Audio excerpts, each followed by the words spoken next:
What is up, guys? We just got back from our local Harkins movie theater and we saw the film Carrie, based on the adaptation of Stephen King starring Sissy Spacek and John Travolta.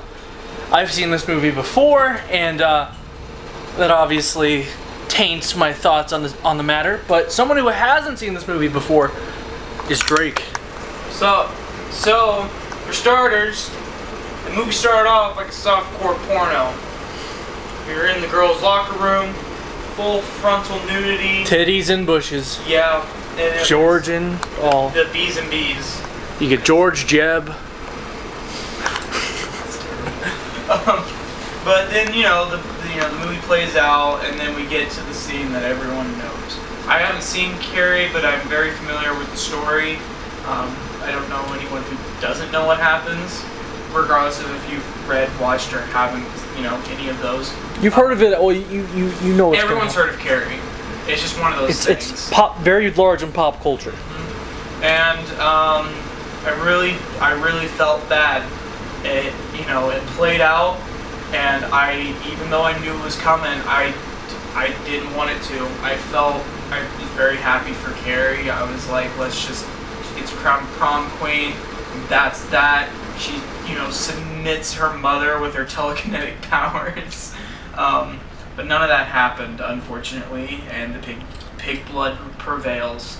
Not only did I feel bad for Carrie, but another character that I really felt bad for was Tommy.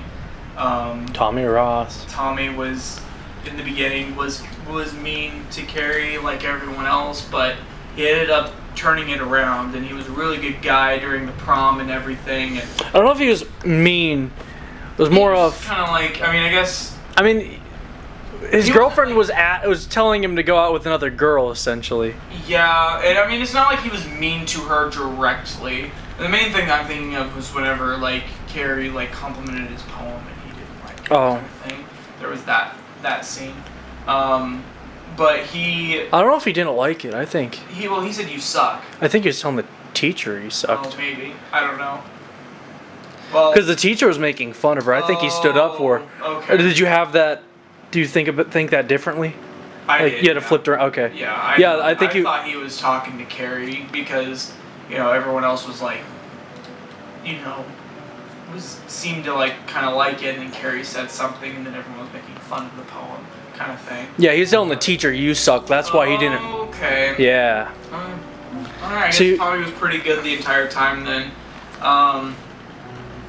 And I really felt bad for him because he gets taken out by a bucket. I knocked him out, but then Carrie killed him. Yeah, Carrie did kill him. Also, were they even really laughing at her? No. I didn't think so. There was the one girl in the hat that was actually laughing at her. Everyone else was just in shock. Well, she was the first person that she saw, and then that triggered it. Everyone else was... Yeah. That her brain instantly went to the thought that everyone was laughing at her. In reality, nobody was. It was only that one girl. Maybe another person. Well, besides, the people. Even the other girls weren't even laughing that were next to her. None of them were. She tried to elbow this guy and was join in, but he was one of the Italian guys weren't going for it. The girl in the hat was the only one that knew about the plan. Besides the guys. Yeah. But even some of the guys who were in on it weren't even laughing. Yeah. So. But yeah, that's unfortunate. She ended up killing the people that, deserved it. They weren't in the initial panic rage, but they ended up dying a very funny, horrible, gruesome death. And then obviously the mom also died because she is psychotic. Yeah. And, the house comes tumbling down. The devil's got them. Was Carrie the one that did that, or what? I think her anger was. For that? Well, she was dying, and her anger, because she got stabbed, so obviously she was bleeding out, and so I think out of rage and the fact that she killed her mother, she couldn't control her feelings, and she brought the whole house down. Okay. That's what I assume. That makes sense. Yeah. But. And then honestly, I also do feel bad for the who's the main girl? Sue. Sue. Because I feel bad for the teacher as well. Yeah, well, the thing is that Sue now has would have what would be called survivor's guilt. Yeah. And not only on top of that, but she would just feel guilty in general for a sheer fact that if It's her fault. yeah, and she didn't mean to. You know, it wasn't like she meant to put Carrie on that stage or anything. She just like she initiated having Carrie go to the prom. Yeah, that's it. That's the only thing all she did. she did. But it's the fact that if she didn't set that motion in the first place, none of that would have happened at all. And so she's gonna have to live. Like usually, if you like look and listen to like people who were in situations like that, they feel guilty. I actually saw this one thing about like there was like 19 or so people who survived the 9/11 attack who were like above the impact, like point of impact, and they have like a sense of survivor's guilt kind of thing because They had no control over it. Yeah, they have no control over it, but it's just something that happens, and I would imagine that she would probably have the same thing. I mean, if you saw, she had like the dream sequence at the end that kind of shows that. So. But man, killing the entire The entire class. The entire senior class. And more than that too. She would be the only person who would be graduating, probably. I don't think they're having that ceremony. Yeah, that's more of an in memoriam graduation more than anything. It's too bad Carrie died. Yeah, I know. It was worse than the senior class that died in Final Destination. I don't know why I'm bringing that movie up. It's just that's It was the only worse. movie that I can think of that had a massive class death. It was worse than all the people that died in We Are Marshall. You've never seen that? Never seen that. I told you about it though. It's the movie where if you don't know, it's the movie where the entire Marshall football team and coaches and fans die in a plane crash, which is based on a real thing that happened. Actually, it's not based. It is like almost 1-to-1. And then we see him in Beetlejuice. Yes.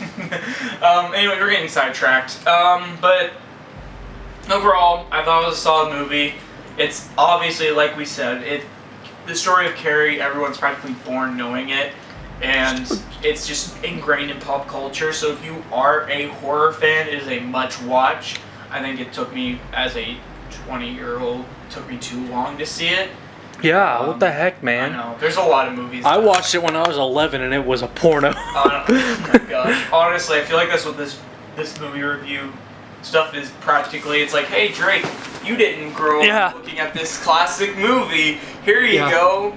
And then when Drake brings a movie here, it's just like this. Are you crapping on my movie choices? I mean.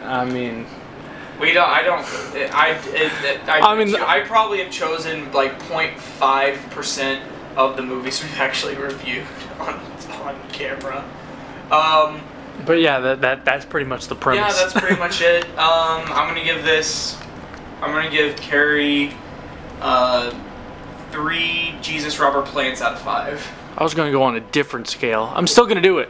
I'm giving Carrie 3 out of 5 discount Star Wars actors. Oh, I was actually thinking of bringing Tommy into it, so that would have worked. Oh yeah, I was thinking about making a joke calling this the Star Wars The Rejects. Which it is. This is Star Wars The Rejects. Ben told me in the theater, I didn't know this, but apparently... He thought I was kidding. He initially told me that all the girls in that scene was rejects of being Princess Leia. And then he adds the fact that the guys, which, I mean, really the only guys that were in it were Tommy and John Travolta. Unless you're talking about, like, also, like, the back. I think some of the backside characters also did. Were discounts for Star Wars. Luke rejects. Yep. So, that was pretty funny to hear. You can go on YouTube and actually see some of the auditions and stuff. Like, you can see Tommy's audition specifically. But, I might look at it. Cause honestly, I think he would have been a cool Luke, personally, with his long, curly blonde hair. Obviously, Mark Hamill was the best choice, but I think he could have pulled it off. Yeah. That's a whole other thing. Well, I'm Ben. I'm Drake. And this has been one of the longest movie reviews we've done in the past. We got sidetracked like 3 times. That's okay. Yeah. And we'll see you tomorrow.